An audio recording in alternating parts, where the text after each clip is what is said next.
आज के इस वीडियो में हम बात करेंगे क्लास 12th की हिस्ट्री और इसके मोस्ट इंपॉर्टेंट क्वेश्चन डिस्कस करेंगे जो कि आपके आने वाले प्री बोर्ड एग्ज़ाम और बोर्ड एग्ज़ाम दोनों ही एग्ज़ाम के लिए हेल्पफुल होंगे ये क्वेश्चन। तो ये वो क्वेश्चन लिए हैं मैंने यहाँ पे जो ज़्यादातर प्रीवियस ईयर में आए हुए हैं, ठीक है। और सभी चैप्टर की वीडियो ऑलरेडी बनाई हुई है, तो आप प्लेलिस्ट में जाके सारे चैप्टर की वीडियो देख सकते हैं। सपोर्टिंग मटेरियल का सॉल्यूशन भी करवा रखा है, सारे इंपॉर्टेंट मैप भी करा रखे हैं। प्लेलिस्ट के अंदर आपको सब कुछ मिल जाएगा, ठीक है। तो आप ज़रूर देखिए।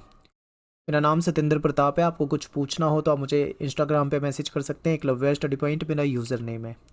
टेलीग्राम ग्रुप में जुड़ जाइए, यहाँ पे आपको पीडीएफ मिल जाएगी। क्लास 12 ESP न्यू ग्रुप के नाम से अपना टेलीग्राम पे ग्रुप है, यहाँ पे आपको पीडीएफ मिल जाएगी, तो आप उसे डाउनलोड कर सकते हैं। तो चलिए स्टार्ट करते हैं। सबसे पहला क्वेश्चन है हमारा कि हड़प्पा सभ्यता की मुख्य देन या फिर इसकी उपलब्धियाँ जो है वो कौन सी हैं। तो देखिए, हड़प्पा सभ्यता जो है, जिसे हम सिंधु घाटी सभ्यता भी कहते हैं, ये विश्व की प्राचीनतम सभ्यताओं में इसका नाम आता है। और इसने दुनिया को क्या दिया है ये समझते हैं। तो देखिए, हड़प्पा सभ्यता जो है इसमें समृद्ध एवं उन्नत नगर योजना था, यानी कि एक नगरीय सभ्यता थी। और इस सभ्यता से हमें एक उन्नत यानी कि एक बेहतरीन नगरीय सभ्यता देखने को मिलती है। यहाँ पे क्या था, जो जल निकास प्रणाली थी वो काफ़ी बेहतरीन थी, ठीक है।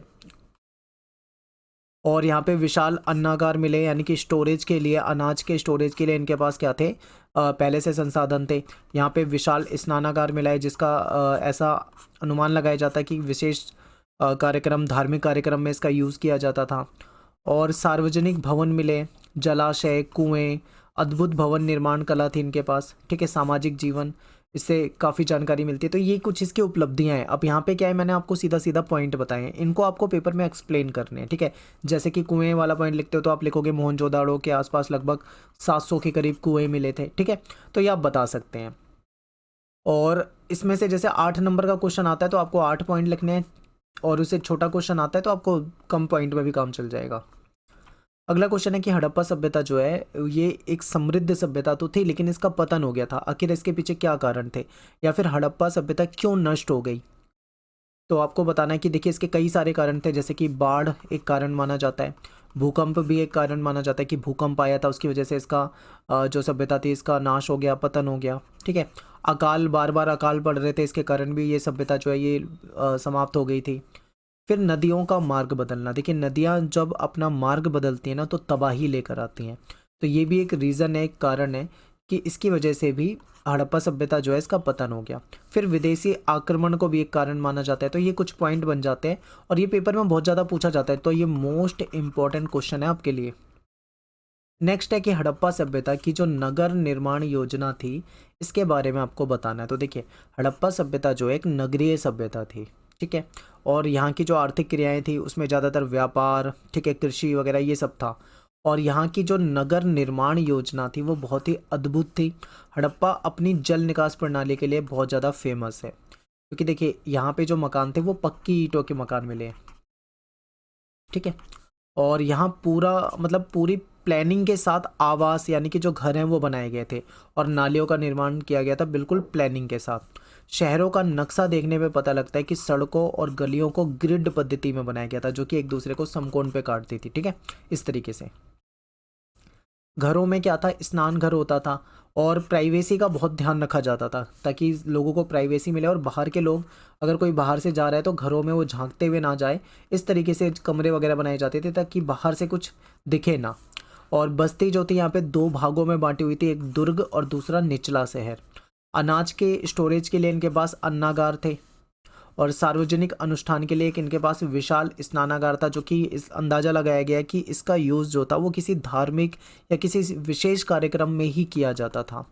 और पक्की ईंटों के मकान बने हुए थे। तो ये सब आप इनकी नगर जो योजना, निर्माण योजना थी, उसके बारे में आप यहाँ पे बता सकते हैं। ये सारे इंपॉर्टेंट पॉइंट हैं।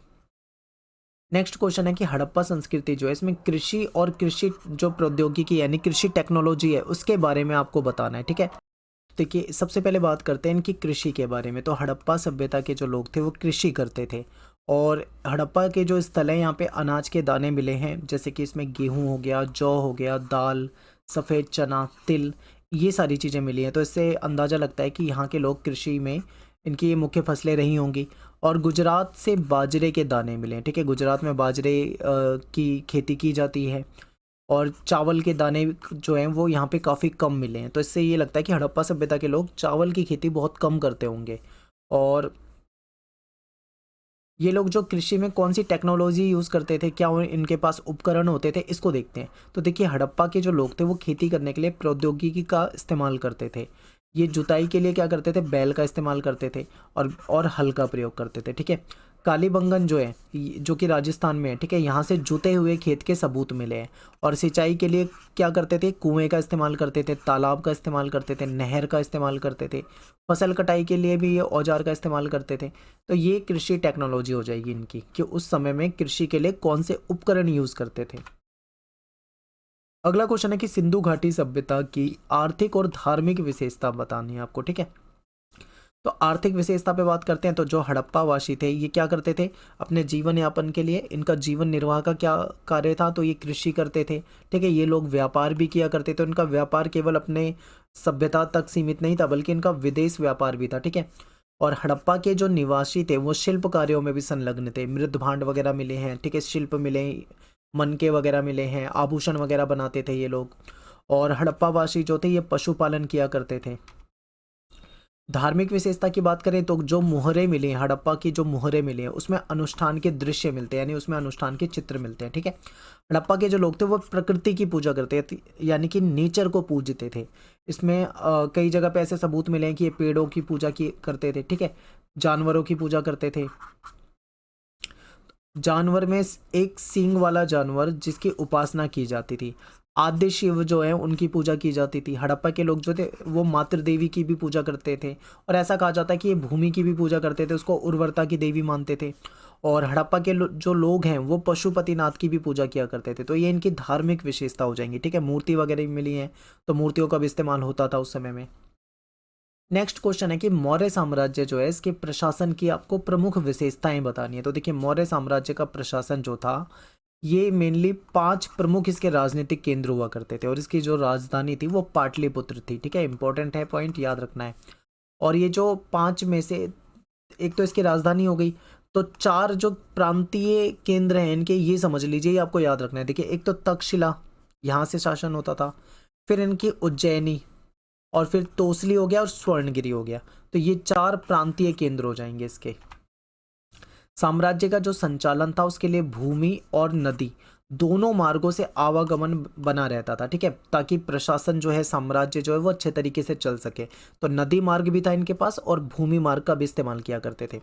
जो यात्री लोग होते हैं उनके खान पान के लिए पूरी व्यवस्था की जाती थी, ठीक है। सेना सुरक्षा का एक प्रमुख माध्यम थी। लोगों की सुरक्षा का काम कौन करती थी उस समय में, इनकी सेना करती थी।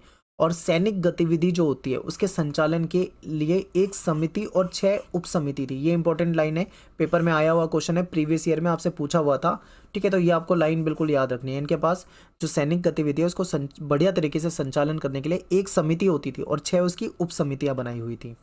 और इनमें से एक समिति का काम जो था वो था नौसेना का संचालन करना, ठीक है। दूसरी का काम क्या था कि यातायात और खान पान जो है उसका पूरा मैनेजमेंट करना। तीसरी जो थी वो पैदल सैनिकों का संचालन करती थी समिति।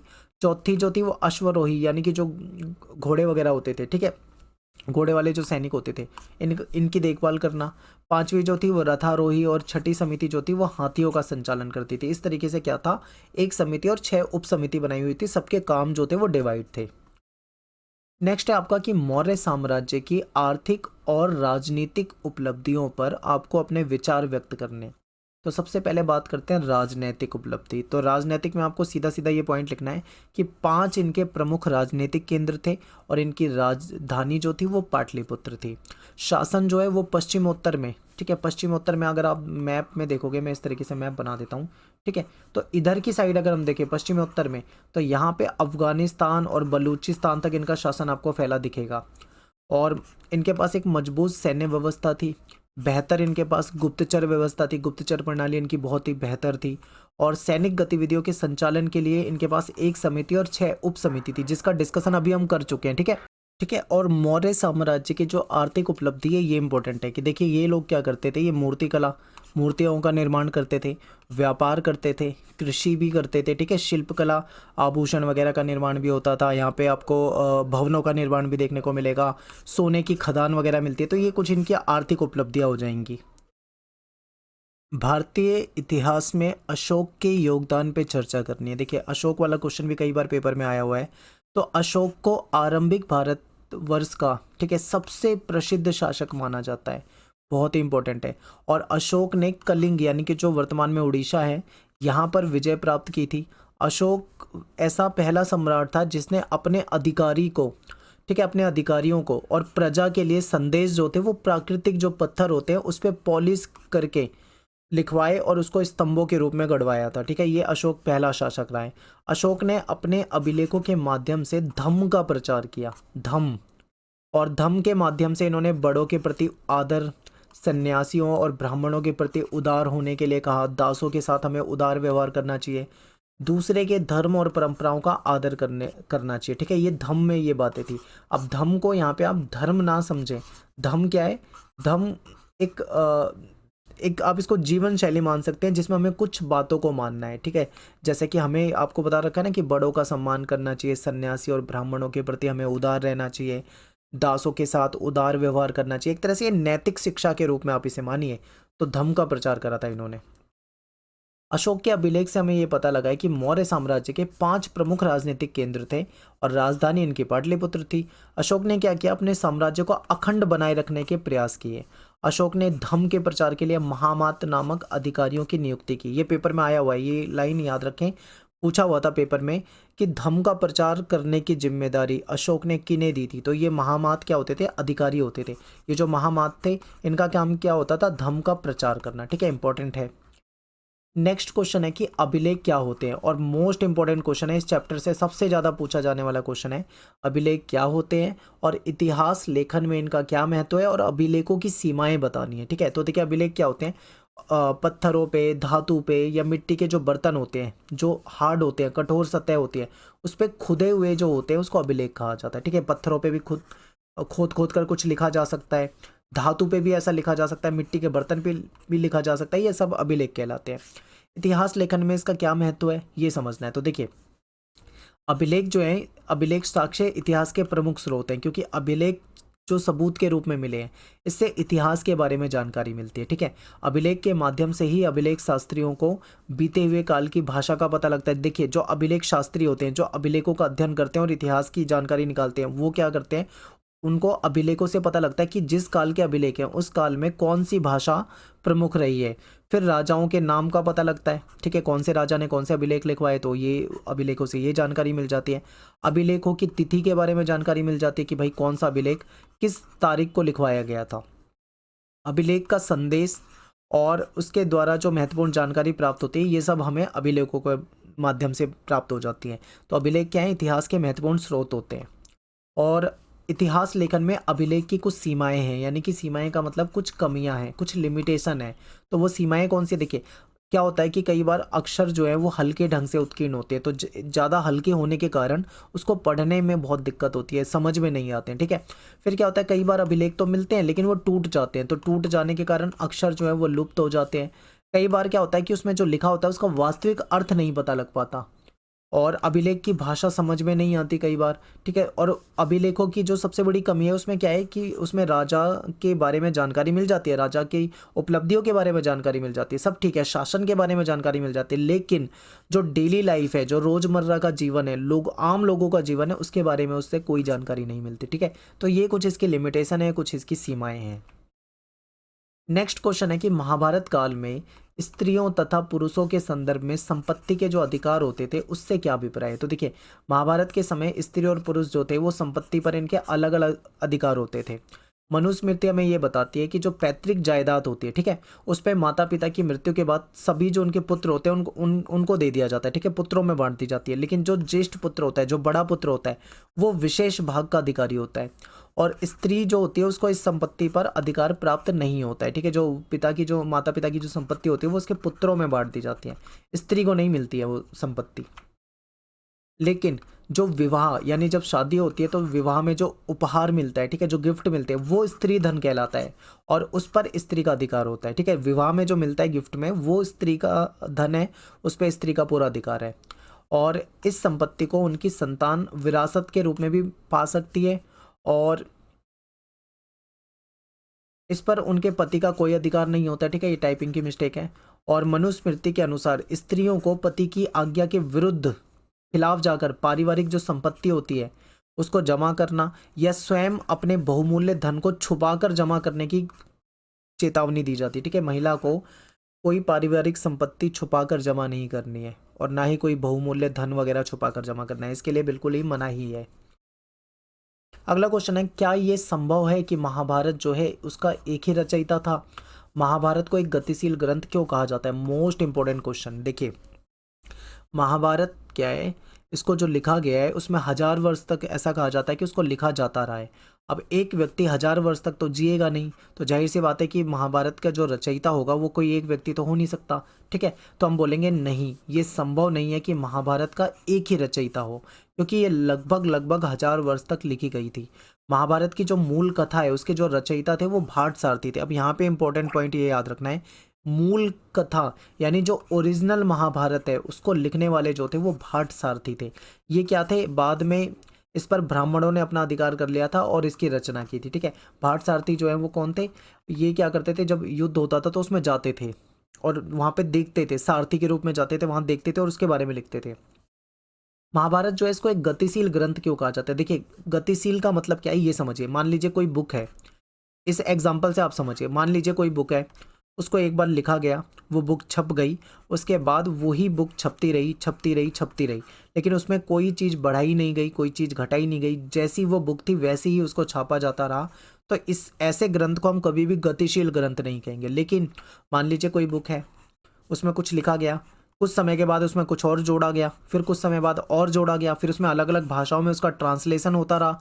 ठीक है, उसमें नए नए श्लोक जोड़े जाते रहे, तो ऐसे ग्रंथ को जो लंबे समय तक लिखे जाते रहे हों, जिसमें कई कई चीज़ें जोड़ी जाती रही हों, ठीक है, ऐसे ग्रंथ को हम क्या बोलेंगे, गतिशील। तो महाभारत एक ऐसा ही ग्रंथ था जो गतिशील था। कैसे गतिशीलता, इसमें आपको समझ में आएगा। यहाँ पे देखिए देखिए, महाभारत की रचना जो है वो केवल संस्कृत भाषा तक सीमित नहीं थी।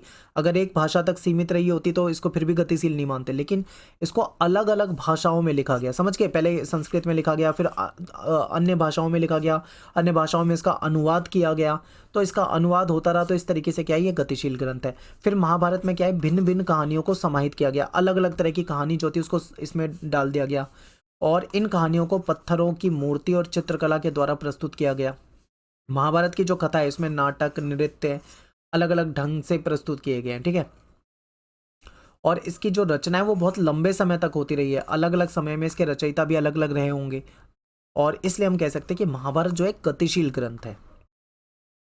अगला क्वेश्चन है कि उन साक्ष्यों पर आपको चर्चा करनी है जो ये दर्शाते हैं कि बंधुत्व और विवाह जो संबंधी जो ब्राह्मणों के नियम थे, ब्राह्मणीय नियम थे, उसका सभी जगह पे पालन नहीं किया जाता था।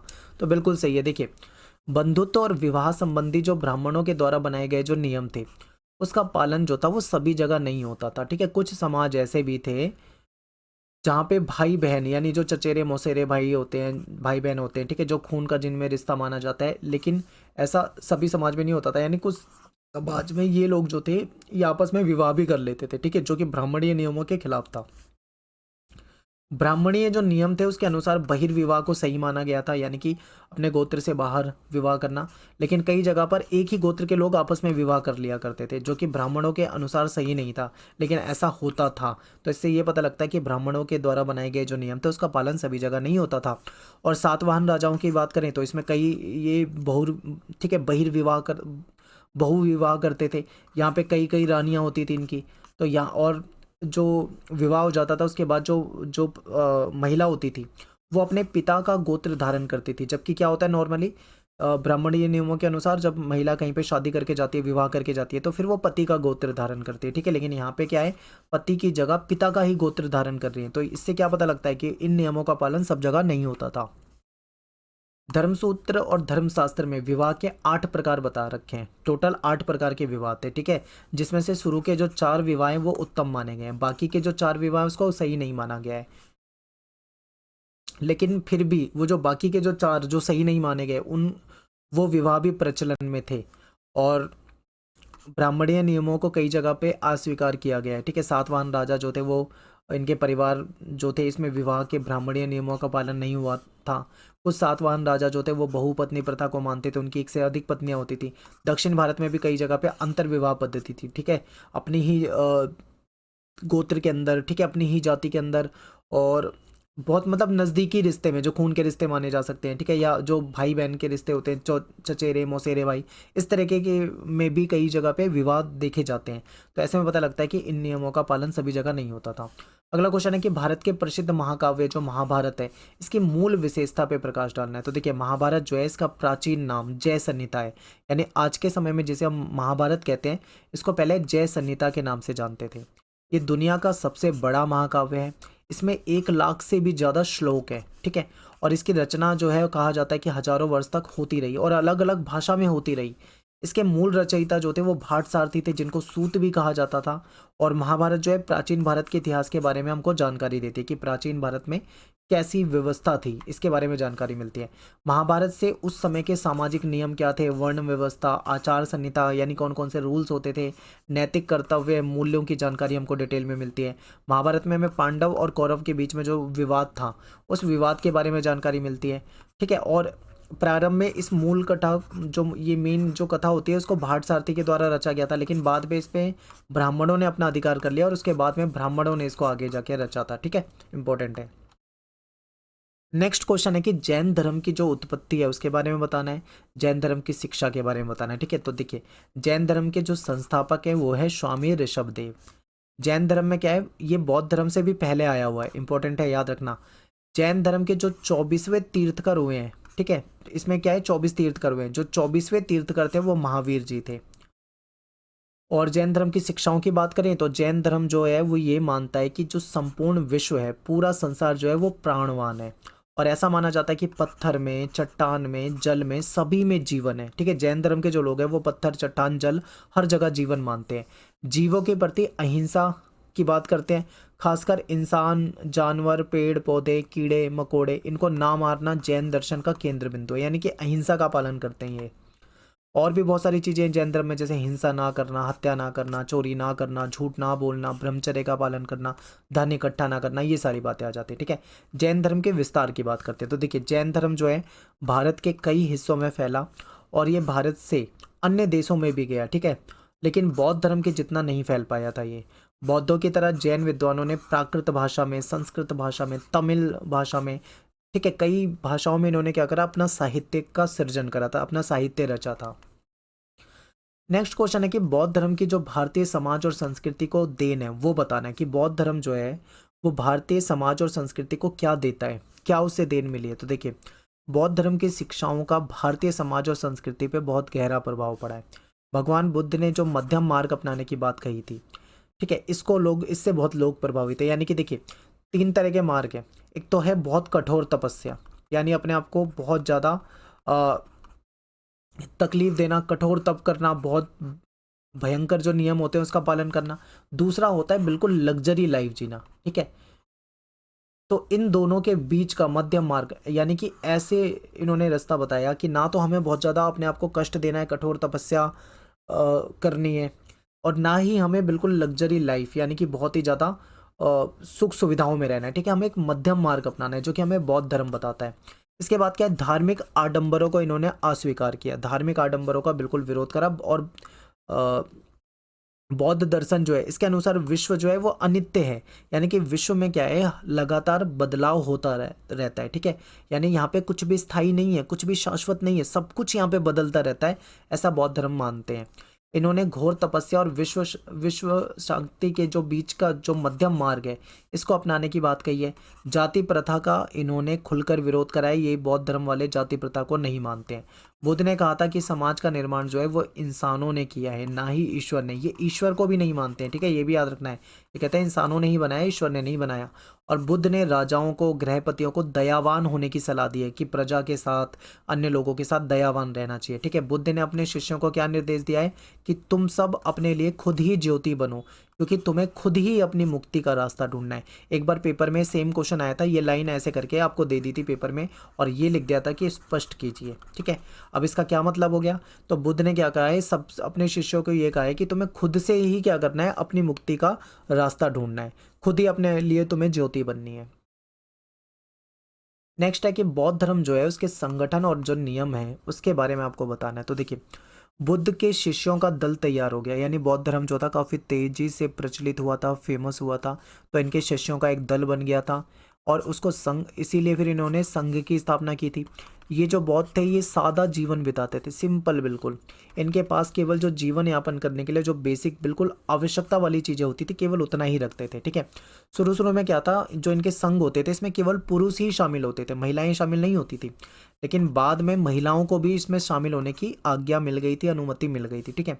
जो एक बार भिक्खु बन जाता था, यानी बौद्ध इसमें भिक्षु बन जाता था, शामिल हो जाता था, वो अपनी पुरानी पहचान को खत्म कर देता था, त्याग देता था। जैसे मान लीजिए कोई राजा है, वो बौद्ध धर्म को ज्वाइन करता है और वो भिक्षु बन जाता है, उसके बाद अब वो राजा नहीं है, पुरानी उसकी कोई पहचान नहीं है, उस दिन से उसके लिए एक नई पहचान होगी और वो नॉर्मल एक बौद्ध भिक्षु होगा, ठीक है। स्तूप जो होता है वो क्यों बनाए जाते हैं, इसकी संरचना बतानी है और इसकी जो विशेषता है इसको बताना है। तो देखिए स्तूप जो है बौद्ध धर्म से संबंधित होते हैं और ऐसा कहा जाता है, देखिए स्तूप में जो भगवान बुद्ध थे इनसे जुड़े हुए अवशेष जो थे उसको गाड़ दिया गया था, ठीक है। उसमें क्या कर दिया गया था, उसमें दफना दिया गया था। स्तूप बनाने की जो परंपरा है वो पहले से थी, यानी बौद्ध धर्म से पहले से ये परंपरा थी, लेकिन बाद में ये बौद्ध धर्म से जुड़ गई। स्तूप की संरचना कैसी होती है, देखिए इस तरीके से इसकी संरचना होती है। तो स्तूप का संस्कृत का अर्थ होता है टीला, यानी एक टीले की तरह होती है संरचना, जिसे अंड भी कहा जाता है। धीरे धीरे इसकी संरचना जो थी वो ज़्यादा जटिल हो गई। पहले क्या होते थे, ये गोल होते थे और कच्चे होते थे, ठीक है। लेकिन धीरे धीरे इसकी जो संरचना है वो जटिल हुई, इसमें कई चौकोर और गोल आकारों का संतुलन बनाया जाने लगा। फिर बाद में इसमें इस तरीके से यूं करके बनाया जाने लगा इसे। और अंड के ऊपर एक हर्मिका होती है, छतरी टाइप की, ये एक छज्जे जैसा होता है, ठीक है, जिसको देवताओं के घर के रूप में देखा जाता है। और इसको इस अब बाद में क्या हुआ, देखिए बाद में कई बार ना ये जो पहले शुरू में सिंपल होते थे, फिर इसके चारों ओर क्या हुआ, बाड़ बनाने लगे, यानी इसको घेरने लगे और यहाँ पे मुख्य द्वार वगैरह बनाए जाने लगे, इस तरीके से कर दिया गया।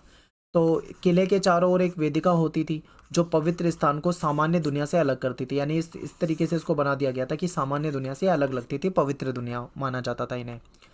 और बाद में इसमें तोरण द्वार वगैरह बना दिया गया था, इस तरीके से तोरण द्वार बनाए जाते थे।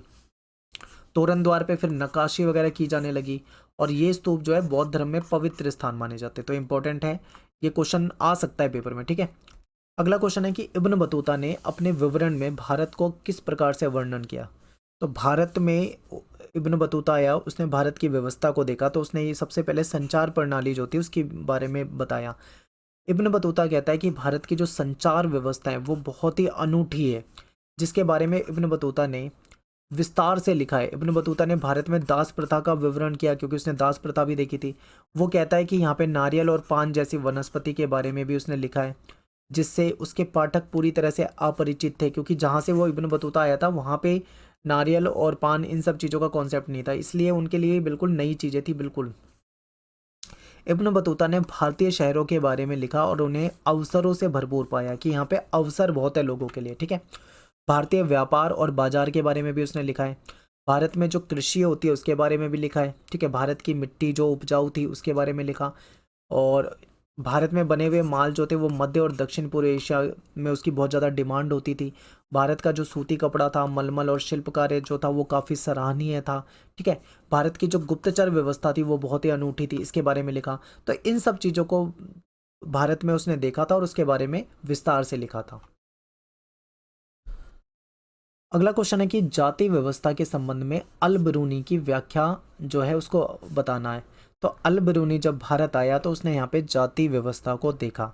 तो अल बिरूनी ने ये बताने की कोशिश की कि जो जाति व्यवस्था है वो केवल भारत में नहीं है, बल्कि फारस में भी ऐसा होता है, ठीक है, और अन्य देशों में भी होता है। अल बिरूनी ने बताया कि फारस जो है वो भी 4 वर्ग हुआ करते थे वहाँ पे। पहला जो था वो शासक वर्ग हो गया, घुड़सवार वर्ग, दूसरा भिक्षु और पुरोहित वर्ग हो गया, ठीक है, तीसरा वैज्ञानिक, चिकित्सक, खगोल शास्त्री, चौथे में क्या होते हैं, जो किसान होते हैं या जो शिल्पकार होते हैं ये आ जाते हैं। यानी कि जो भारत में जैसे जाति प्रथा थी, डिवाइड जो थे, ऐसे ही दूसरी जगहों पे भी होते हैं।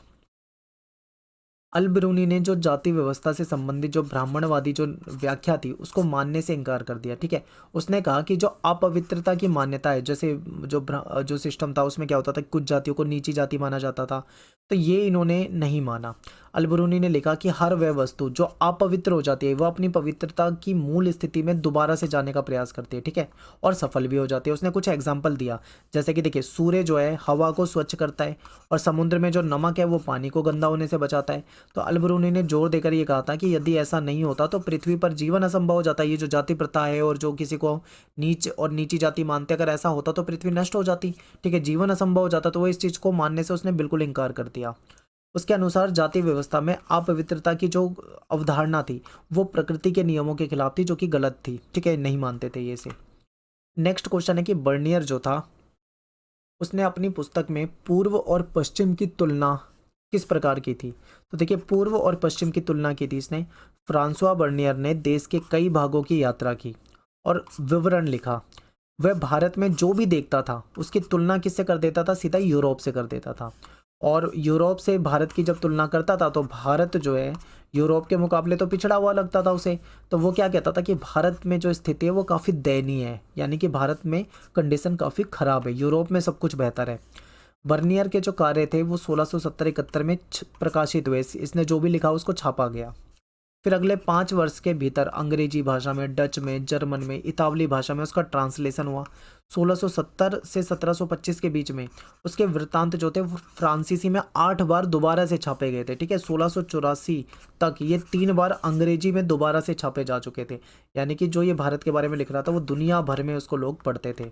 अलग अलग भाषाओं में क्या होता था, उसका ट्रांसलेशन होता था। बर्नियर का जो ग्रंथ था वो था travel in the Mughal empire. उसने मुगल कालीय जो भारत है उसकी तुलना उस समय के यूरोप से कर दी थी और यूरोप को श्रेष्ठ बताया था। भारत में जो भिन्नताएं उसने महसूस की, ठीक है, उन्हें पदानुक्रम के अनुसार क्रमबद्ध किया और जो पश्चिमी दुनिया है उसके मुकाबले भारत को उसने निम्न कोटि का बता दिया, बिल्कुल बेकार कंडीशन बता दी।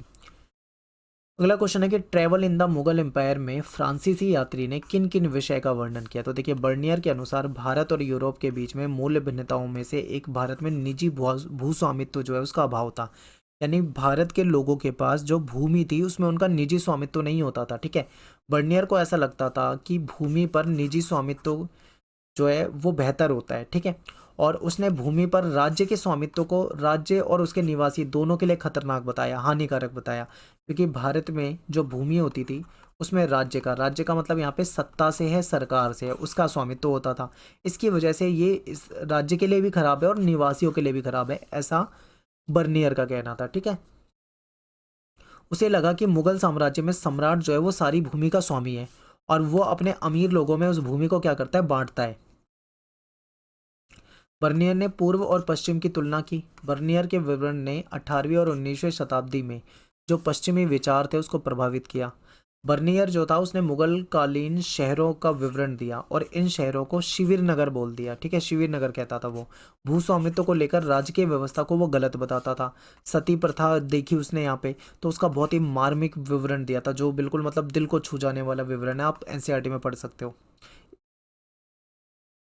नेक्स्ट क्वेश्चन है कि इब्न बतूता द्वारा दास प्रथा के संबंध में जो साक्ष्य दिए गए हैं उसके बारे में बताना है। देखिए इब्न बतूता ये लिखता है कि दास जो है बाजार में जो नॉर्मल वस्तुएं होती हैं उसकी तरह खुलेआम बेचे जाते हैं और खरीदे जाते हैं।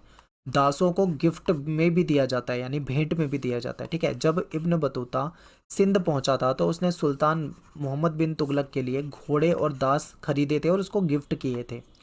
दासों को सामान्य घर का काम करने के लिए इस्तेमाल किया जाता है, यानी उनसे घर के कार्य कराए जाते हैं। दास जो थे वो पालकी उठाया करते थे उस समय में, और दासियों को अमीरों पर नज़र रखने के लिए नियुक्त किया जाता था, ठीक है। एक तरह से उनको गुप्तचर के रूप में नियुक्त किया जाता। दासियां जो थी वो संगीत का काम करती थी, ठीक है, गाने गाने बजाने का काम किया करती थी। दासों की कीमत जो थी वो काफ़ी कम होती थी। एक मतलब एक नॉर्मल जो व्यक्ति होता था वो भी आराम से 1 या 2 दास खरीद सकता था, इतनी कम कीमत होती थी उनकी। सूफी मत के जो मुख्य सिद्धांत थे उसके बारे में बताना है। तो देखिए इस्लाम जो है इसमें जो प्रचलित अंधविश्वास थे और जो रीति रिवाज थे उसका सूफी संतों ने खंडन किया। इनका ये मानना था कि ईश्वर अल्लाह एक है और अपने अनुयायियों को साधारण तथा पवित्र जीवन बिताने को कहता है। इसीलिए जो सूफी लोग थे ये बहुत ही सिंपल जिंदगी जीते थे, साधारण एकदम, ठीक है। और सूफी मत के सिद्धांत क्या है, देखिए सूफी और कुरान से जुड़ा इनका अपना साहित्य है। सूफी संत जो है ये खानकाह में रहा करते थे। खानकाह क्या होती है, जैसे जैसे देखिए आश्रम होता है, मठ होता है, ऐसे ही इन जहाँ पे ये रहते थे उसको खानकाह कहा जाता था। सूफी संत ने जनमानस को स्थानीय भाषा में प्रचार किया। इन्होंने जो अपना प्रचार किया वो लोकल लैंग्वेज जो थी, वहाँ की स्थानीय भाषा जो थी, जो वहाँ के आम आदमी आराम से समझते थे, उस भाषा में इन्होंने अपना प्रचार किया था। सूफी मत के अनुसार चिश्ती सिलसिले ने अपने अनुयायियों को सांसारिक मोहमाया, धन संपत्ति, भोग विलास को त्यागने का आदेश दिया। ठीक है, तो इन्होंने क्या किया कि जो इनके अनुयायी थे, जो इनको मानते थे, उन्होंने उनको जो संसार की जो मोह माया है उसको त्याग देने को कहा। क्योंकि नॉर्मली क्या होता है, हर इंसान मोह माया के पीछे पड़ा रहता है, धन संपत्ति के पीछे पड़ा रहता है, भोग विलास, एक लग्जरी लाइफ चाहता है। इन्होंने इन सब चीज़ों को त्यागने को कहा क्योंकि ये आध्यात्मिक रास्ते में बहुत बड़ी बाधा थी।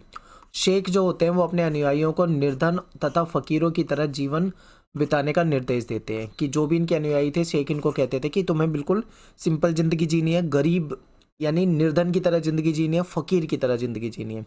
सूफी मत अहिंसा और शांति में विश्वास रखते थे।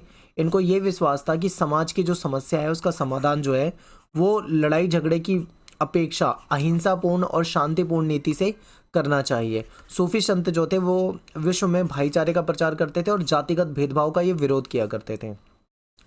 और ये सदैव सत्य बोलना, सादा जीवन बिताना, निर्धन की सहायता करना, ऐसी बातों का ही प्रचार किया करते थे। तो ये सूफी मत हो जाएगा। इससे कभी कभी क्वेश्चन आ जाता है। अगला क्वेश्चन है कि जो भक्ति परंपरा है इसमें स्त्रियों के योगदान की व्याख्या करनी है। तो देखिए, भक्ति परंपरा को आगे बढ़ाने में कई स्त्री संत जो थी उन्होंने महत्वपूर्ण भूमिका निभाई थी। जैसे कि कौन कौन है, मीराबाई हो जाएंगी, अंडाल हो जाएंगी, करईकाल अम्मैयार हो जाएंगी। ठीक है, तो अंडाल जो है एक अलवार स्त्री थी। अलवार जो मतलब विष्णु भक्त होते हैं, ठीक है, विष्णु संप्रदाय, वैष्णव संप्रदाय से जुड़े होते हैं, वो अलवार कहलाते थे। तो ये जो अंडाल है ये एक अलवार स्त्री थी और इसने खुद को विष्णु की प्रेयसी मानकर अपनी प्रेम भावना को छंदों में व्यक्त करती थी। ठीक है, ये अपने आप को विष्णु की प्रेयसी मानती थी, प्रेयसी मतलब प्रेमिका मानती थी, और अपनी जो प्रेम भावना थी उसको छंदों में लिखकर व्यक्त करती थी। सेकंड आपकी है करईकाल अम्मैयार। ये नैनार स्त्री है। नैनार कौन होते हैं, जो शिव भक्त होते हैं, यानी जो शैव संप्रदाय से जुड़े होते हैं, और इन्होंने घोर तपस्या का रास्ता अपनाया था। इन दोनों महिला संतों के विचारों ने जनमानस को काफी प्रभावित किया। आज भी देखें तो अंडाल के जो भक्ति गीत है वो बहुत बड़े स्तर पे गाए जाते हैं। अब बात करें मीराबाई की, तो मीराबाई भी संत कवयित्री थी। तो इन्होंने क्या करा, इन्होंने राजमहल के ऐश्वर्य को त्याग कर, यानी इनका जो विवाह हुआ था वो एक अच्छे अमीर परिवार में हुआ था। इन्होंने राजमहल की जो सुख सुविधाएं थी उसको त्याग दिया और एक सन्यासिनी का जीवन अपनाया था। मीराबाई ने रैदास को अपना गुरु माना था। ठीक है, रैदास वही जो रविदास थे। ठीक है, और इससे ये पता लगता है कि इन्होंने जाति प्रथा के भेदभाव को अस्वीकार करा, क्योंकि रैदास जो थे वो चर्मकार जाति से थे। ठीक है, तो ऐसे में इन्होंने उनको अपना गुरु माना है। तो यहाँ पे पता लगता है कि जाति प्रथा को नहीं मानती है। और मीराबाई के द्वारा जो रचित पद हैं वो आज भी लोगों के लिए प्रेरणा का स्रोत है। नेक्स्ट आपका कबीर, गुरु नानक और मीराबाई जो हैं ये 21वीं शताब्दी में प्रासंगिक हैं। तो कैसे, तो देखिए, कबीर, गुरु नानक और मीराबाई 21वीं शताब्दी में भी प्रासंगिक हैं, क्योंकि आज भी इन महान संतों के विचारों से समाज जो है हमारा वो प्रभावित हो रहा है। इन संतों ने धार्मिक रूढ़िवादिता पर कठोर प्रहार किया और जाति प्रथा और जो भेदभाव वाली जो समाज में जो नीति थी उसकी इन्होंने आलोचना की। इन्होंने मनुष्य को इंसानियत की सीख दी कि इंसान बनो। संत कबीर जो थे इन्होंने हिंदू मुस्लिम धार्मिक रूढ़िवादी जो परंपरा था उसका विरोध करा, क्योंकि कबीर जो थे ये हिंदू और मुस्लिम दोनों को उधेड़ते थे। ठीक है, और इन्होंने एक ईश्वरवाद को समर्थन किया, यानी एक ही ईश्वर होना चाहिए। संत कबीर ने मूर्ति पूजा का विरोध करा कि मूर्ति पूजा को ये सही नहीं मानते थे। इन्होंने हिंदू और मुस्लिम दोनों ही धर्म की कुरीतियां जो थी उसको सामने रखा था। गुरु नानक जी की बात करें तो इन्होंने निर्गुण भक्ति का प्रचार किया। ठीक है, और गुरु नानक जी ने धार्मिक जो आडंबर होते हैं, जैसे कि इनके अनुसार यज्ञ करना, अनुष्ठानिक स्नान करना, मूर्ति पूजा करना, कठोर तपस्या करना, इसको ये क्या करते थे, ये इसको धार्मिक आडंबर मानते थे और इन्होंने इन चीज़ों का विरोध किया। इन्होंने हिंदू मुस्लिम जो धर्म ग्रंथ है उसको भी नहीं माना, और नानक जी ने रब को निराकार बताया, यानी जो रब होता है, जो ईश्वर होता है वो निराकार होता है, उसका कोई आकार नहीं होता, उसका कोई लिंग नहीं होता। ठीक है, और उपासना का एक सरल तरीका बताया जो है स्मरण करना, यानी कि ये जो तरीके हैं इसको इन्होंने नकार दिया और एक सिंपल सा तरीका बताया स्मरण करना। ठीक है, मीराबाई की बात करें तो ये मैंने आपको पहले ही बता दिया है, ये अभी जस्ट हमने पढ़ा है थोड़ी देर पहले, तो मीराबाई के बारे में आप ये बता सकते हो। अगला क्वेश्चन है कि कबीर एक समाज सुधारक थे, कबीर की जो शिक्षाएं हैं उसकी समीक्षा करनी है आपको। तो देखिए कबीर एक महान समाज सुधारक थे। इन्होंने समाज में जो धार्मिक कट्टरता थी, जो रूढ़िवादी परंपरा थी, ठीक है, जो जाति प्रथा थी, समाज में जो भेदभाव था, जो धर्म में जो कुरीतियां आ गई थी, कमी आ गई थी, इन मुद्दों को उठाया और लोगों को जागरूक किया था कबीर ने। कबीर की शिक्षा की बात करते तो देखिए कबीर जो थे ये परम सत्य को अल्लाह कहते थे, खुदा कहते थे, हजरत कहते थे, पीर, अलख, निराकार, ब्राह्मण, आत्मन ऐसे कहा करते थे, ठीक है। कबीर ने एक ईश्वरवाद को समर्थन किया था, मूर्ति पूजा के विरोधी थे, बहुदेववाद का ये विरोध करते थे, हिंदू मुस्लिम एकता पे इन्होंने बल दिया था और हिंदू मुस्लिम दोनों की जो धार्मिक कुरीतियाँ थी, दोनों धर्मों में जो कुरीतियाँ थी उस पर इन्होंने कठोर आघात किया और रूढ़िवादी जो परंपरा चली आ रही थी, ठीक है, जो अंधविश्वास वगैरह, उसका इन्होंने खूब विरोध किया। ये क्वेश्चन बहुत अच्छा है, ये पेपर में काफी पूछा जाता है। देखिए सूफी संतों के राज्य के साथ संबंधों पर प्रकाश डालिए। सूफी संत तो आपको पता है, राज्य कौन है, राज्य का मतलब यहाँ पे सरकार से है। अब सरकार में कौन होते थे, जैसे मुगल थे तो वो वही सरकार में हो जाएंगे, सत्ता में हो जाएंगे, ठीक है। तो उनके साथ इनके क्या संबंध थे ये आपको बताना। तो देखिए चिश्ती संप्रदाय संयम और सादगी का जीवन बिताते थे और अपने आप को ये सत्ता से दूर रखते थे, ठीक है। इनका बल इस बात पे था कि सत्ता से दूर रहना है।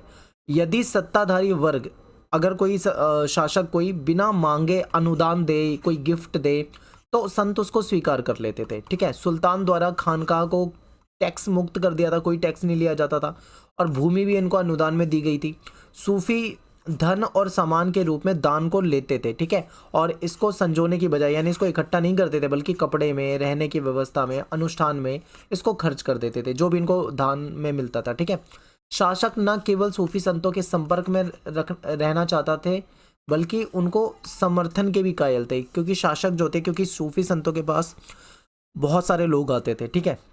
ऐसे में जो शासक थे वो चाहते थे कि वो सूफी संतों से हमेशा करीबी उनकी बनी रहे, ठीक है, और हमेशा मतलब उनके समर्थन चाहते थे। शासक अपनी कब्र सूफी जो दरगाह होती थी उसके और खानका जो होती थी उसके आसपास ही बनवाते थे। कभी कभी सुल्तान और सूफियों के बीच में तनाव के भी उदाहरण मिलते हैं, जैसे कभी कभी सूफी संतों को आडंबरपूर्ण पदवी में संबोधित किया जाता था। जैसे एग्जाम्पल बहुत अच्छा है आपके सामने कि शेख निजामुद्दीन औलिया के जो अनुयायी हैं उन्हें सुल्तान उल मशेक कहकर संबोधित करते थे, यानी इतनी भारी भरकम इनको उपाधियां दे दी जाती थी, जिसकी वजह से कई बार क्या हो जाता था, इन दोनों शासन और संतों के बीच में विरोध हो जाता था, ठीक है। नेक्स्ट क्वेश्चन है कि कबीर की जो प्रमुख शिक्षाएं हैं वो बताना है। तो ये भी अभी मैं आपको बता चुका हूँ, रिपीटेड क्वेश्चन है कि कबीर परम सत्य को अल्लाह, खुदा, हजरत, पीर, निराकार वगैरह कहते थे, एक ईश्वर को मानते थे, मूर्ति पूजा का विरोध करते थे, बहुदेववाद का विरोध करते थे, ठीक है। तो ये बता चुका हूँ, रिपीटेड क्वेश्चन है, ये पेपर में बहुत आते हैं, अलग अलग लैंग्वेज में आते हैं, तो मैंने जिस लैंग्वेज में आए हैं वही रख दिए हैं, ठीक है। प्रीवियस ईयर के क्वेश्चन रखे हुए हैं ये। नेक्स्ट क्वेश्चन है कि बाबा जो गुरु नानक थे इनकी शिक्षाओं पर प्रकाश डालना है। क्या ये कोई नया धर्म स्थापित करना चाहते थे? तो देखिए इनकी शिक्षाएं देखिए, गुरु नानक का संदेश उनके भजनों और उनके उपदेशों में मिलता है। इन्होंने निर्गुण भक्ति का प्रचार किया था, ठीक है, और धर्म के जो बाहरी आडंबर है जैसे कि यज्ञ हो गया, अनुष्ठान हो गया और मूर्ति पूजा, कठोर तप वगैरह हो गया, इसका ये विरोध करते थे। गुरु नानक ने हिंदू मुस्लिम धर्म ग्रंथों को भी नहीं माना था, रब को निराकार बताते थे, उपासना का सिंपल तरीका इन्होंने स्मरण करना बताया और गुरु नानक जी कोई भी नया धर्म स्थापित नहीं करना चाहते थे, ठीक है। तो ये पेपर में आया हुआ क्वेश्चन है। अगला क्वेश्चन है लिंगायत, ये इंपॉर्टेंट है, बहुत ज़्यादा पेपर में आता है। लिंगायत कौन थे और जाति प्रथा के विशेष संदर्भ में सामाजिक और धार्मिक क्षेत्र में इनका जो योगदान है वो बताना। देखिए 12वीं शताब्दी में कर्नाटक में एक नया आंदोलन उद्भव हुआ। इस आंदोलन का नेतृत्व जो था वो बासवन्ना नाम के एक ब्राह्मण ने किया था और इनके जो अनुयायी थे वो वीर शैव या लिंगायत कहलाते थे, ठीक है। वीर शैव का मतलब है शिव के वीर, लिंगायत मतलब लिंग धारण करने वाले, ये अपने कंधे पे, ठीक है, लिंग धारण करते थे छोटा सा। जाति प्रथा के संदर्भ में सामाजिक और धार्मिक क्षेत्र में इनका क्या योगदान है? तो देखिए लिंगायत जो थे इन्होंने जाति प्रथा का खुलकर विरोध किया था। ये जाति प्रथा की जो अवधारणा है, जो कॉन्सेप्ट है जिसमें ऊंची जाति, नीची जाति और ये भेदभाव ये सब है और जो दूषित समुदाय की बात है, इसको, इस कॉन्सेप्ट को ये बिल्कुल भी नहीं मानते थे, बल्कि ब्राह्मणीय ये जो विचारधारा थी इसका खूब विरोध करते थे। लिंगायत समुदाय ने पुनर्जन्म के सिद्धांत को भी नहीं माना, उस पर भी प्रश्नवाचक चिन्ह लगा दिए। इनका ये मानना था कि जब किसी व्यक्ति की मृत्यु हो जाती है तो वो भक्त जो होता है वो शिव में लीन हो जाता है, ठीक है, वो इस संसार में दोबारा नहीं आता कभी भी। इन्होंने धर्मशास्त्रों में जो जो नियम वगैरह बताए गए थे उसको भी अस्वीकार करा, ठीक है, जैसे कि वयस्क विवाह, विधवा पुनर्विवाह, इसको लिंगायतों ने मान्यता प्रदान करी। जो धर्मशास्त्रों में जो चीज़ें थी उसको नहीं माना इन्होंने। संत कवयित्री के जीवन के बारे में आपको बताना है। तो देखिए, संत कवयित्री मीराबाई की जीवनी उनके द्वारा लिखे भजनों के आधार पर संकलित की गई है और मौखिक रूप से ये प्रसारित होती रही है। मीराबाई द्वारा समाज की प्रचलित मान्यताओं का उल्लंघन। देखिए, मीराबाई जो थी मारवाड़ के मेड़ता जिले के एक राजपूत राजकुमारी थी। इनका विवाह जो था इनकी मर्जी के खिलाफ हुआ था और इनका विवाह मेवाड़ का जो सिसोदिया परिवार है इसमें किया गया था। इन्होंने क्या किया, अपने पति की आज्ञा की अवहेलना की और पत्नी और माँ का जो दायित्व होता है, जो जिम्मेदारी होती है, उसको निभाने से इन्होंने इनकार कर दिया। मीराबाई विष्णु के अवतार श्री कृष्ण को एकमात्र अपना पति स्वीकार कर चुकी थी और इनके ससुराल वालों ने जहर देकर मारने का भी प्रयास किया था, लेकिन ये बच गई थी और बचकर भाग गई। फिर राजमहल से निकलकर ये एक घुमक्कड़ गायिका बन गई, ठीक है, सन्यासिनी वाला जीवन बिताती थी और जो इनके अंतर्मन की जो भावनाएं थी उसको व्यक्त करने के लिए इन्होंने कई गीतों की रचना करी थी। इन्होंने अपना गुरु बनाया था रैदास को, जो एक चर्मकार जाति से थे, जिससे ये भी पता लगता है कि जातिवादी परंपराओं को नहीं मानती थी और राजमहल की जो सुख सुविधाएं थी, जो एक लग्जरी लाइफ मिलती है, उसको इन्होंने त्याग दिया था और एक विधवा के सफेद वस्त्र धारण करके एक सन्यासिनी वाला जीवन बिताया इन्होंने। अगला क्वेश्चन है, अमर नायक प्रणाली से क्या अभिप्राय है। देखिए, अमर नायक प्रणाली जो है ये विजयनगर साम्राज्य की एक महत्वपूर्ण राजनीतिक खोज है। ये कहीं ना कहीं जो दिल्ली सल्तनत के समय में जो इक्ता प्रणाली थी उससे मिलती जुलती है। अमर नायक जो होते हैं वो सैनिक कमांडर होते हैं, ठीक है, और इनको राय यानी कि जो शासक होता है उसके द्वारा प्रशासन के लिए क्षेत्र दिया जाता है। यानी राय क्या करेगा, कोई क्षेत्र दे देगा, उस पर अमर नायक जो है प्रशासन करेंगे। ये उन क्षेत्रों में किसानों, शिल्पकर्मियों और व्यापारियों से क्या करते थे, टैक्स वसूलते थे। जो भी टैक्स मिलता था उसका कुछ भाग तो ये अपने खुद के पर्सनल यूज़ के लिए रख लेते थे और बाकी घोड़े और हाथियों के दल के रख रखाव के लिए अपने पास रख लेते थे। जब विजयनगर शासक को कभी सेना की सहायता की जरूरत होती थी तो ये उनको सहायता भी दिया करते थे, ठीक है, और इनकी मदद से इन्होंने दक्षिण भारत पर नियंत्रण किया हुआ था। जो टैक्स आता था उसका कुछ हिस्सा मंदिर में सिंचाई के साधन के रख रखाव के लिए भी खर्च किया जाता था। तो ये इंपॉर्टेंट है, अमर नायक वाला क्वेश्चन आता है पेपर में। शेख निजामुद्दीन औलिया की जो खानका थी उसमें जीवन की मुख्य विशेषता बताइए। देखिए, शेख निजामुद्दीन की औलिया की जो खानका थी, जो उस समय दिल्ली शहर की बाहरी सीमा यानी यमुना नदी जो थी उसके किनारे गियासपुर में थी और यहाँ पे क्या होता था, कई छोटे छोटे कमरे थे और एक बड़ा सा हॉल था जिसको जमात खाना कहा जाता था। यहाँ पे क्या होते थे, सहवासी और अतिथि जो होते थे वो यहाँ पे रहा करते थे, पूजा पाठ करा करते थे, उपासना वगैरह होती थी इनकी। सहवासी मतलब जो साथ में रहने वाले हैं, ठीक है, इसमें सहवासी का मतलब है जो उनके साथ रहते हैं। इसमें शेख का अपना खुद का परिवार हो गया और उनके सेवक हो गए, उनके अनुयायी हो गए जो इनके साथ रहा करते थे। शेख छोटे कमरे में छत पर रहते थे जहां पर वह मेहमानों से सुबह शाम मिला करते थे। खानकाह को चारों ओर से दीवार से घेरे रहते थे, ठीक है।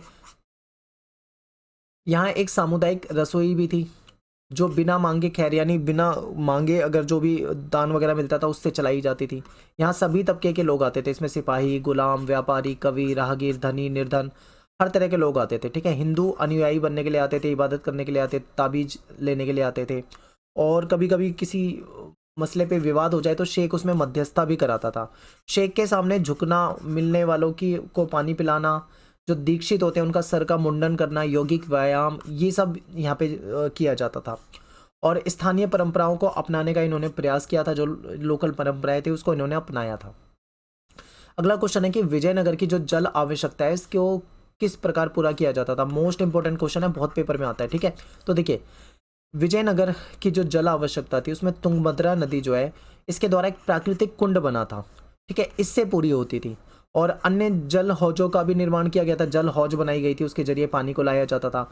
कमलपुरम जलाशय जो है ये भी बनाया गया था और हिरिया नहर से भी इनको पानी मिल जाता था, ठीक है। तो कहाँ कहाँ से पानी मिलता था, देखिए, जो तुंगभद्रा नदी है उससे जो एक प्राकृतिक कुंड है वहाँ से पानी मिलता था। फिर इन्होंने हौज बना रखी थी, वहाँ से पानी मिल जाता था। कमलपुरम जो जलाशय है वहाँ से भी इनको पानी मिलता था, हिरिया नहर से भी इनको पानी मिलता था। तो ये सारे स्रोत हैं जल के जो इनकी जल की आवश्यकताओं की पूर्ति करते थे। ये क्वेश्चन बहुत पेपर में पूछा जाता है कि बताइए महानवमी डिब्बा जो है उससे क्या अभिप्राय है। तो शहर का सबसे ऊंचे स्थान पर एक महानवमी डिब्बा, एक यानी कि एक बहुत बड़ा सा मंच था। ये लगभग लगभग 11,000 वर्ग फीट के आधार से 40 फीट की ऊंचाई तक था। यानी इसका जो आधार था वो 11,000 वर्ग फीट में फैला हुआ था, बेस। और इसकी जो ऊंचाई थी, इसकी जो हाइट थी वो 40 फीट, यानी कि लगभग ये लगा लो 4 मंजिल का जो मकान होता है उसके आसपास इसकी ऊंचाई थी। इस पर एक लकड़ी की संरचना बनी थी और मंच का आधार जो था उस पर कुछ चित्र वगैरह बने हुए थे। और इस संरचना से जुड़े अनुष्ठान जो है वो सितंबर और अक्टूबर का जो सर्दी वाला महीना होता है इसमें मनाए जाते थे। जो क्या होता है, जो 10 दिन का जो हिंदू त्यौहार होता है जिसमें नवमी होती है, ठीक है, और 10वें दिन जो दशहरा होता है ये मनाया जाता था इसमें। तो उत्तर भारत में दशहरा वगैरह कहा जाता है, बंगाल में इसको दुर्गा पूजा कहा जाता है, ठीक है, बाकी जगह पे नवरात्रि या महानवमी के नाम से भी इसको जाना जाता है। इस अवसर पे क्या होता था कि जो विजयनगर के शासक होते थे वो अपने रुतबे और अपनी ताकत का प्रदर्शन करते थे। होता क्या था कि देखिए, यहाँ पे धार्मिक अनुष्ठान होते थे, मूर्ति पूजा की जाती थी, जो राज्य का अश्व होता है, जो घोड़ा होता है, उसकी पूजा की जाती थी, भैंस और जो दूसरे जानवर है उनकी बलि दी जाती थी, नृत्य का प्रोग्राम होता था, कुश्ती कंपटीशन होता था, घोड़े, हाथी, रथ, सैनिक, इनकी शोभा यात्रा निकाली जाती थी। और साथ ही जो प्रमुख नायक और अधीनस्थ राजा थे उनके द्वारा भी जो अतिथि होते हैं उनको औपचारिक भेंट यानी उनको गिफ्ट वगैरह दिया जाता था, ठीक है। तो ये एक तरह से ये सारी की सारी जो परंपराएं थी ये चलाई जाती थी यहाँ पे। त्योहार का जो अंतिम दिन होता था उसमें राजा जो है अपने नायकों की सेना का खुले मैदान में आयोजित समारोह का निरीक्षण करता था। जो होते हैं उसमें क्या फ़र्क होता है, तो देखिए खुद कास्ट जो है ये ऐसे किसान होते हैं, ऐसे किसान होते थे जो उन्हीं गांवों में रहते थे जिनमें उनकी ज़मीनें थी, ठीक है। लेकिन जो पाही कास्ट होते थे ये ऐसे किसान होते थे जो दूसरे गांवों में जाके ठेके पर खेती करते थे, ठीक है। लोग अपनी मर्जी से पाही कास्ट बनते थे, यानी कि ये क्या करते थे, दूसरे गाँव में जाते थे, वहाँ पे ज़मीनें लेकर उस पर खेती करते थे, दूसरों की ज़मीनें लेके ठेके पे। तो ये दोनों में अंतर आपको पता होना चाहिए। अगला क्वेश्चन है कि कृषि उत्पादन में जो महिलाएं थी उनकी भूमिका बतानी है। देखिए, महिलाएं और पुरुष कंधे से कंधा मिलाकर खेतों में काम करते थे, यानी एक खेतों का जो काम था उसको आपस में बांटते थे। पुरुष खेत जोतते थे तो हल चलाते थे, तो महिलाएं जो थी वो क्या करती थी, बुआई करती थी, निराई, कटाई, पकी हुई फसल में से दाना निकालने का काम करती थी। सूत काटना, बर्तन बनाने के लिए भी मिट्टी को साफ करना, उसको गूंदना, कपड़ों पर कढ़ाई करना, दस्तकारी के काम, उत्पादन के ये जो काम थे ये सारे के सारे महिलाओं के श्रम पे निर्भर थे। तो यहाँ पे हमें क्या पता लग रहा है कि कृषि कार्य जो था उसमें महिला और पुरुष मिलकर साथ में कार्य करते थे। किसी वस्तु का जितना वाणिज्यिकरण होता है यानी वो जितना उसका कॉमर्शियल होती है, उसके उत्पादन के लिए महिलाओं के श्रम की डिमांड जो होती थी उतनी ही ज़्यादा बढ़ जाती थी। क्या होता था कि जो किसान और दस्तकार महिलाएं हैं वो ज़रूरत पड़ने पे ना सिर्फ खेतों में काम करती थी बल्कि कई बार क्या होता था नियोक्ताओं के घरों में भी जाती थी, बाजारों में बाजार का भी काम करती थी जाके। और समाज जो था वो श्रम पे निर्भर था कि हर व्यक्ति कोई ना कोई श्रम करता था। इसलिए बच्चे पैदा करने की अपनी काबिलियत की वजह से महिलाओं को महत्वपूर्ण संसाधन के रूप में भी देखा जाता था। और शादीशुदा महिलाओं की क्या थी, कमी थी। कमी क्यों थी, क्योंकि कई बार क्या होता था कुपोषण और बार बार माँ बनने के कारण या प्रसव के वक्त मौत हो जाने की वजह से महिलाओं की जो मृत्यु दर थी वो काफ़ी ज़्यादा थी। इससे किसान और दस्तकार समाज में ऐसे सामाजिक रिवाज पैदा हो गए जो संभ्रात समूहों से बिल्कुल अलग होते थे। कई ग्रामीण संप्रदायों में क्या होता था कि शादी के लिए दुल्हन की कीमत अदा करने की भी जरूरत होती थी, ना कि दहेज देने की। तो ये कुछ आप इसमें बता सकते थे। अगला क्वेश्चन है कि मुगल भारत में जमींदारों की भूमिका बतानी है आपको। तो देखिए, जमींदार ऐसे लोग थे जिनकी कमाई तो खेती से आती थी लेकिन वो खेती करते नहीं थे, सीधा खेती में शामिल नहीं होते थे। इनके पास क्या होता था, बहुत सारी ज़मीन होती थी, ये अपनी ज़मीन को किसान मजदूरों को दे देते थे और वो उनकी ज़मीन पर खेती करते थे और उसके बदले में कुछ हिस्सा इनको मिल जाता था, ठीक है। तो इस तरीके से इनकी जो कमाई थी वो पूरी तरीके से खेती से आ रही थी, लेकिन खेती में ये सीधा शामिल नहीं हो रहे थे। इनके पास बहुत अधिक ज़मीनें होती थी, इसीलिए इनको जमींदार कहा जा रहा है। जमींदार जो था एक ताकतवर अभिजात वर्ग था, यानी समाज में एक ताकतवर अमीर वर्ग हुआ करता था जमींदार। ग्रामीण समाज में इनकी जो हैसियत है वो बहुत ऊंची होती थी। इसका कारण जाति भी थी, जाति के कारण भी, और दूसरा क्या था कि ये राज्य से जुड़े हुए थे। जमींदार जो थे वो राज्य की तरफ से क्या करते थे, कर वसूलने का काम करते थे, यानी टैक्स वसूला करते थे। इनके पास अपने किले होते थे, अपनी सैनिक होते थे, ठीक है। अगला क्वेश्चन है कि संथालों के आगमन से पहाड़ी लोगों को किन समस्याओं का सामना करना पड़ा। तो संथालों के आगमन से जो पहाड़ी लोग थे उनको राजमहल की पहाड़ी जो थी उसमें अंदर की तरफ जाने को मजबूर होना पड़ा। उन्हें निचली पहाड़ी घाटियों में ही नीचे की ओर आने से रोक दिया गया, और ऊपरी जो पहाड़ियाँ थी और जो चट्टानी एरिया था वो ज़्यादा बंजर इलाका था। इसकी वजह से क्या हुआ, इनको शुष्क भागों में ही सीमित रहना पड़ा और इनका रहन सहन जो था वो प्रभावित हो गया, जीवन पे इनके बुरे प्रभाव पड़ने लगे और आगे चल के धीरे धीरे ये और ज़्यादा गरीब होने लगे। नेक्स्ट क्वेश्चन है कि अमेरिकी जो गृह युद्ध था उसने भारत में जो किसान समुदाय था उसको कैसे प्रभावित किया था। तो देखिए 1861 में अमेरिका में गृह युद्ध हुआ था। उसके बाद ब्रिटेन को अमेरिका से कपास कम मिलने लगी। देखिए अमेरिका जो था वो ब्रिटेन को क्या करता था, कपास देता था। अब अमेरिका में गृह युद्ध हो गया तो अब ये ब्रिटेन को उतनी ज़्यादा कपास नहीं दे पा रहा है। ऐसे में ब्रिटेन को तो ज़रूरत थी कपास की, तो उसने भारत से कपास मांगी। ठीक है, तो ऐसे में भारत की जो कपास की मांग थी वो बढ़ गई। ऐसे में भारत का जो रैयत समुदाय था वो प्रभावित हुआ। क्या प्रभाव हुआ कि अचानक से उसको खूब सारा कर्ज मिलने लगा। उसे कपास उगाए जाने वाले प्रत्येक एकड़ क्षेत्र के लिए 100 रुपये एडवांस में मिलने लगे थे। साहूकार लोग जो थे वो लंबे समय तक इनको कर्ज देने को तैयार हो गए थे। अगला क्वेश्चन है कि भारत में रैयत समुदाय जो था उसके जीवन पर अमेरिकी गृह युद्ध का कैसा प्रभाव पड़ा। तो सेम क्वेश्चन आ गया, देखो ये भी वही क्वेश्चन है। तो क्या प्रभाव पड़ा, देखिए अचानक से क्या होता है कि अमेरिका से ब्रिटेन आने वाला जो कच्चा माल था उसमें गिरावट हो गई, यानी अब अमेरिका ब्रिटेन को उतना कच्चा माल नहीं दे पा रहा था। ऐसे में भारत की और अन्य देशों की जो कपास की डिमांड थी वो काफ़ी ज़्यादा हो गई थी, तो इनको निर्यात करने के लिए कहा गया। बम्बई के जो कपास के सौदागर थे वो कपास पैदा करने वाले इलाकों का दौरा करने लगे थे। कपास की कीमतें जो थी वो तेज़ी से उछाल हो गया था उसमें।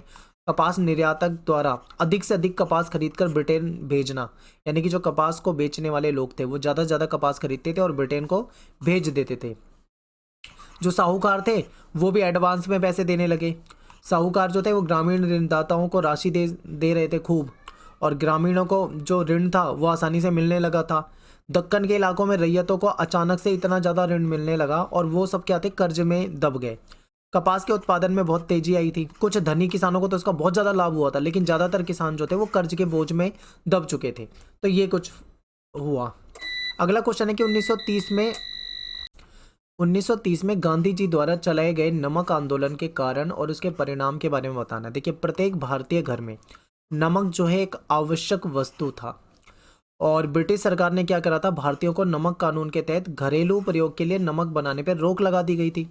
अब भारतीय दुकानों से अधिक मूल्य पर नमक खरीदने को मजबूर हो रहे थे। जो भारतीय लोग थे वो क्या करते थे, दुकानों पर जाते थे और ज़्यादा पैसे देकर नमक खरीदते थे मजबूरन, क्योंकि नमक बनाने पर रोक लगा दी थी सरकार ने। तो नमक उत्पादन और विक्रय पर राज्य का एकाधिकार था। अंग्रेज सरकार द्वारा लाभ पर ना बिकने वाला जो नमक था उसको नष्ट किया जाने लगा, यानी ऐसा नमक जो ज़्यादा लाभ जिससे नहीं हो रहा था उसको नष्ट कर दे रहे थे अंग्रेज। नमक कानून जो था वो आम जनता का में बेहद अलोकप्रिय था, यानी जो जनता थी इस कानून को बिल्कुल भी पसंद नहीं करती थी, बिल्कुल भी लोकप्रिय नहीं था। ठीक है, यानी कि अलोकप्रिय था। इस असंतोष को, यानी ये जो जनता के मन में असंतोष था, इसको गांधी जी ने समझ लिया और उन्होंने क्या करा, शासन के खिलाफ आंदोलन शुरू कर दिया। परिणाम क्या हुआ कि महात्मा गांधी दुनिया की नज़र में आ गए। जैसे ही उन्होंने बोला कि भाई वो दांडी यात्रा करेंगे तो दुनिया भर की नज़र में आ गए। अमेरिका जो समाचार पत्रिका थी टाइम, इन्होंने इनके शरीर का मजाक उड़ाया। ठीक है, ये कहते थे कि तकवे जैसा शरीर और मकड़ी जैसा पेड़ू, इस तरीके से इन्होंने इनका मजाक उड़ाया था। दांडी यात्रा के बाद इस पत्रिका की सोच बदल गई, क्योंकि उन्हें लग रहा था कि गांधी जी इस यात्रा को कर ही नहीं पाएंगे। ठीक है, लेकिन जब ये यात्रा पूरी हो गई तो इस पत्रिका ने अपनी सोच को बदल लिया।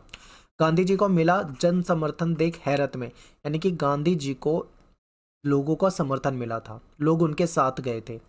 तो ऐसे में इसको देखकर सभी हैरान थे। इस यात्रा का यूरोप और अमेरिकी जो मीडिया थी उसने खूब कवरेज करा।